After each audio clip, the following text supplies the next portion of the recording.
What पूर्णिमा का त्योहार और पति पत्नी का झगड़ा। दिल छूने वाली कहानी। संयुक्त परिवार के एक पति पत्नी में काफी बड़ा झगड़ा हुआ। यह झगड़ा उन छोटे मोटे झगड़ों से ज्यादा गंभीर था जो हर पति पत्नी में सामान्यतः होता है, क्योंकि इस झगड़े में एक दूसरे की आलोचना करते करते बात इतनी बिगड़ गई थी कि पति पत्नी एक दूसरे से अब तलाक मांगने तक बातें करने लगे थे।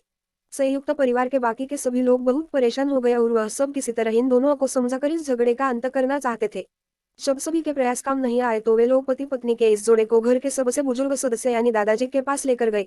जब दोनों पति पत्नी दादाजी के कमरे में प्रवेश किए तो दादाजी ने उन दोनों को बैठने के लिए कहा और फिर पूछा कि बताओ तुम्हारी समस्या क्या है। दोनों पति पत्नी एक साथ बोल पड़े और एक दूसरे पर आलोचनाओं की झड़ी लगा दी। जितनी कमियां पत्नी अपने पति में गिना रही थी उससे ज्यादा कमियां पति भी अपनी पत्नी में गिना रहा था। और कई मिनटों तक यह सिलसिला चलता रहा। दादाजी ने भी इन दोनों को नहीं रोका और इनको अपना अपना गुस्सा एक दूसरे पर उतारने दिया। आखिर में जब दोनों एक दूसरे की बुराइयां करके थक गए और शांत हो गए तब दादाजी ने उन दोनों से कहा अब दोनों एक दूसरे की कुछ अच्छाइयां बताओ। जब अच्छे बताने का समय आया तब दोनों ही पति और पत्नी एकदम से चुप हो गए।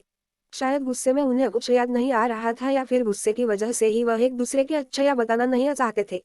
दादाजी ने यह बात भी महसूस कर ली। थोड़ी देर तक जब कोई भी नहीं बोला तब दादाजी ने कहा अच्छा ठीक है यह लो पेपर और पेन और एक दूसरे की अच्छाइयां इसमें लिखो। पति पत्नी दोनों ने पेपर और पेन लिया और एक दूसरे से काफी दूर जाकर बैठ गए। थोड़ी देर तक ना पति ने कुछ लिखा ना पत्नी ने।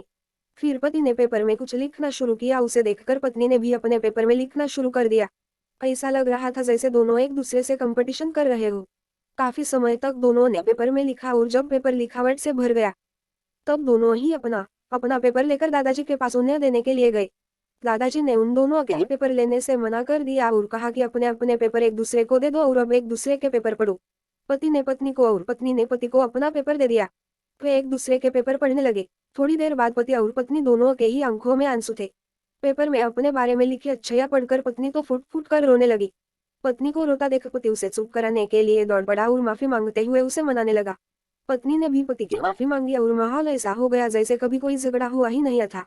दोस्तों कमियां और खूबियां जगत के हर इंसान में होती है। अब हमारे ऊपर होता है कि हम कमियां देखकर अपने जीवन को नर्क बना ले या खूबियां देखकर अपने जीवन को स्वर्ग बना दे।